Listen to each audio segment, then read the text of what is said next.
Hi everyone, how are you today? Today's video is going to be about an angel message. I'm using the Angel Blessings guidebook today, and I usually do some sort of reading for myself daily, and this is a very old, I probably have had this deck, at least 20 years.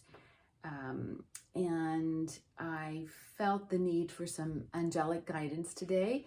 And then I felt, why not do a message for the group? And I asked the angels, what message could I relay from you to the world today? And the message that I received was the message of hope, Angel Phanuel. So I'm going to read this to you, the angel blessing. The message from Phanuel, and again, the message is hope, and that's what he or she represents. Phanuel is an angel of hope and holds the darkness in his power. Hope is a feeling of trust and a desire for good, accompanied by the assumption that your desire is attainable. It is a pathway to source and opens you to receive guidance and divine inspiration. When hope is combined synergistically with faith, it becomes a powerful force for change. The key to igniting the power of hope is through the deep feeling of trust and the belief that good will prevail. Without hope, you can become the victim of despair, doubt, depression, and the belief that healing or rescue will never really come. When hopelessness is overwhelming, you literally become emotionally frozen with terror and are powerless to help yourself. It seems as if you are in the grip of the dark. Surprisingly, rage is your salvation. And I think of Mars, the spiritual warrior, for this one. Sometimes we need to be in that feeling of anger. As long as we allow ourselves to let go in a safe zone, it's needed. It truly does give us the fire that we need to move forward. Find a way to open up the terror enough to uncover your hidden rage at this hopelessness. Begin your healing any way you can. If you are in the middle of a crisis, allow yourself the time and place to completely give in to your rage like a 2-year-old having a tantrum. Call to Phanuel or your guardian angel, your eternal self, your higher self, and to your supreme source, supreme God, to help you break through overwhelming feelings of fear. If you are not ready to explode, begin by exploring your real feelings. Fear disguises itself in many subtle forms, including feeling nothing or just being numb. Start by realizing just how completely fear controls your life. Are you afraid to say how you really feel? Do you hold back? Are you afraid for your safety? Do you let people walk on you? Is it hard for you to admit the intensity and greatness of your eternal self? Do you wallow in self-pity and worthlessness? Notice every little trace of fear during the day that you would not normally ignore as it quickly shudders through your body. Let's face it, there is a lot to be afraid of in this world. Fear's job is to protect your body against injury. As you clear out your past fear, you can choose to replace it with awareness and discretion. It's right, fear really truly is, if we understand fear, fear helps us to navigate this world. You know, you're walking down a street or you're in the car driving and you feel something and it says, you know what, don't go down that way. That's fear protecting you. that maybe down that dark alley is not, there's nothing there that has your best interest. So you don't walk down the dark alley. So there are times where fear, if we're paying attention intuitively, it can act as a protecting mechanism. Terror from the intensity of undesirable feelings and misunderstandings causes a fragmenting to occur in which only the part that you can heal in one lifetime comes into the body with you. The remaining fragments may go into other bodies for healing or expression, though you are only aware of your own life. As you heal and continually call to your source for union, you will become aware of additional fragments of yourself in others. Children are the best example as they embody the feelings. Wait, hold on one second. I have a little cat here who cannot. No, Summer. Summer. Come on. You have to stop. No. Sorry about that. The little fur baby. Children are the best example as they embody the feelings that you and your mate were having at the time of conception. As you heal yourself, your child will miraculously heal. Likewise, you are a fragment of your parents' feelings at your conception. Healing yourself will affect them, allowing the development of a new relationship based on love. Your siblings will change, along with your friends. The power that your personal transformation has to heal others will astound you. And I want to touch on this for a moment. And this goes back to a video that I did a few weeks ago on the art of forgiveness. And this is one area that really needs to be understood a little bit more. And that is about being in the womb, and perhaps even before that time when you were conceived. If you have the opportunity to speak with your parents and you have that closeness where you can really talk about what was happening at the time of your conception. Now, honestly, in today's world, if I had to guide someone who was thinking about starting a family, I would say to prepare at least a year in advance. The woman and the man, but especially the woman because she is carrying the child for 9 months, needs to prepare herself as if she was preparing herself for a marathon. The body needs to be strong. The body needs to be healthy. So your lifestyle really needs to change. You need to purify yourself as much as you can and get your nutrition up to speed, where you're only putting pure things into your body.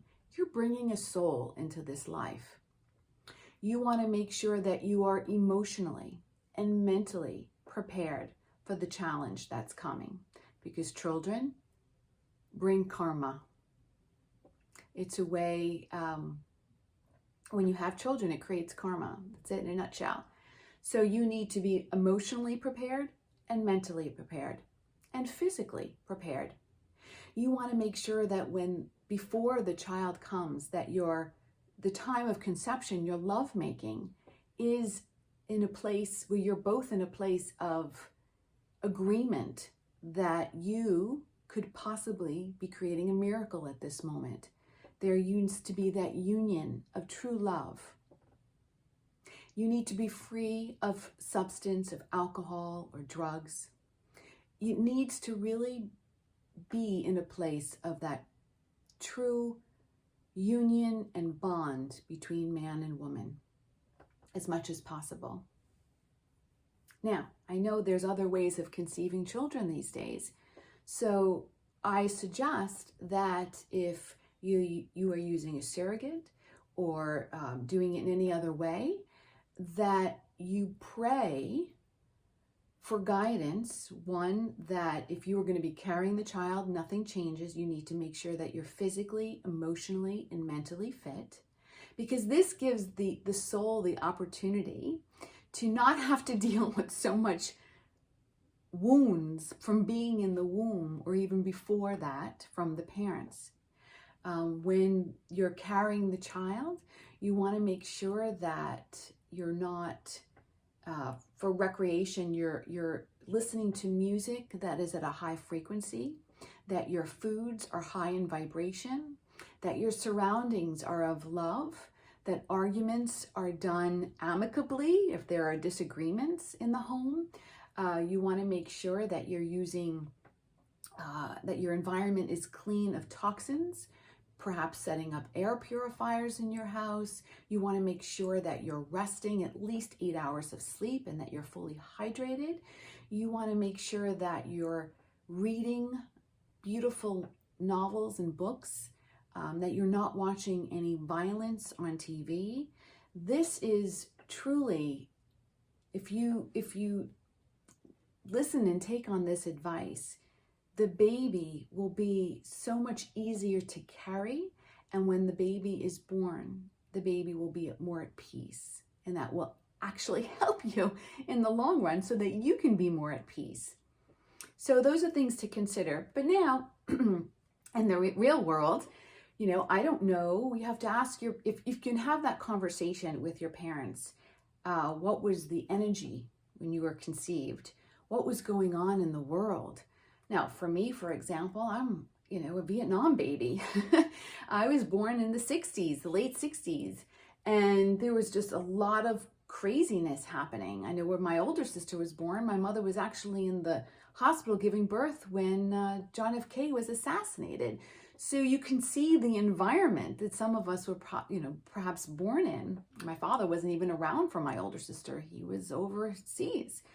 So there's a lot to understand. So if you can't have that conversation with your parents, if you can't know more about what it was like being in the womb, one way you can start to heal yourself is to forgive your parents for anything, knowingly or unknowingly, what was transpiring during that time when you were conceived.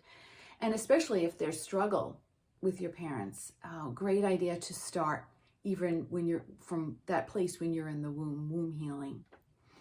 And of course, this creates ripples in your life. So when you begin that process of forgiveness and healing, the ripples that are sent out, one, it's going to affect your ascendants, your parents and everyone from above, and then your descendants. If you're having children in the future, that energy is also sent downwards as well as upwards.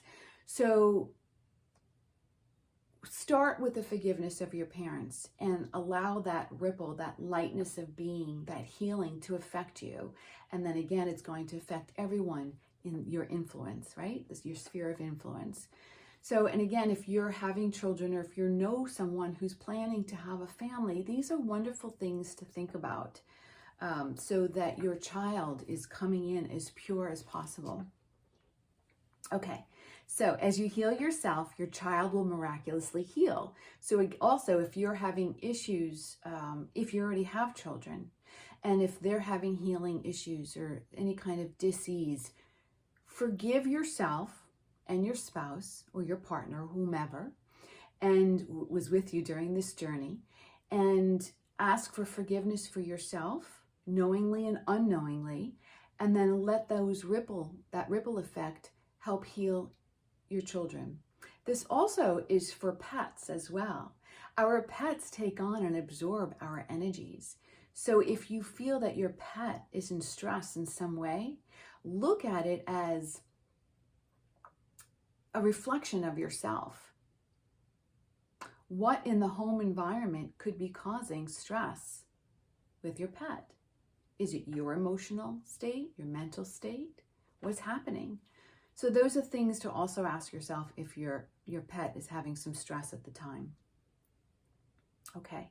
Healing yourself will affect them, allowing the development of a new relationship based on love. Your siblings will change, along with your friends. The power that your personal transformation has to heal others will astound you. Healing is difficult while carrying the belief that emotional expression is futile or hopeless. because we will continue to create life situations to support this self-defeating belief. End this vicious cycle through your courageous perseverance. As you express yourself, bringing healing and expanded awareness, this ancient imprint will release at such a depth that you will evolve to a higher plane of consciousness, no longer feeling separate from your eternal self, your higher self. Finally, you are free to deeply love. Freedom. Call to Phanuel to empower you with hope for this journey through darkness. Do you feel like you are carrying the weight of the world? Is there a heaviness and lethargy about you? This is your essence that is no longer vibrating or taking in light. Call to your source, your creator, to send healing light into the parts of you that are barely alive and shrouded in fear. If you face a daily struggle to stay alive, whether due to illness, poverty, or threat of other people, this is vital to your survival. As you accept the loathsome parts of yourself and fill them with healing and love, your life will change in reflection. Illness will heal. Better job opportunities will appear. People who have threatened you will leave, and the world will become a less dangerous place. I love this message from Phanuel. Hope. Hope. Hope and faith. So I hope this was meaningful to you in some way. I do have one announcement to make that I'm so excited about. You know, I'm a perpetual student and I'm like, uh-oh, really? They want me to study something else? This is just a brief explanation because I am in the infancy stage of this. Down the path, I probably will need some, I don't want to say guinea pigs, but some volunteers. I have been studying, and if you don't know who she is a well-known hypnotherapist. Her name, she's not in the body anymore, is Dolores Cannon. And I've been following her for years. And now that I'm done studying astrology, that will be carried over to the next lifetime because it's such a deep language, and there are so many layers to it, levels to it. But I have been guided to study hypnotherapy. It's called quantum healing hypnotherapy. And it really focuses on going into the past life regression, and understanding more of who you are as a soul. I'm so excited to begin. I'll be starting level 1 this month. And I know I'm going to need volunteers down the road. So if you're someone who might be interested to be a volunteer, please let me know. Again, that's down the road, but just planting the seed for now. So again, I will be adding another art form to my my services and my offerings. I'm very exciting. It's something that I've always wanted to do, but it was not the right time. You know, everything is about timing and when it's right. So it is in divine order. So that's something that I will be diving into soon. So other than that, I hope again this video was meaningful to you. And if I can be of assistance to you in any way, please share my videos. And as always, I'd love to hear your comments and your thoughts. So until then, my friend, be well, and I will see you soon. Namaste. Bye-bye.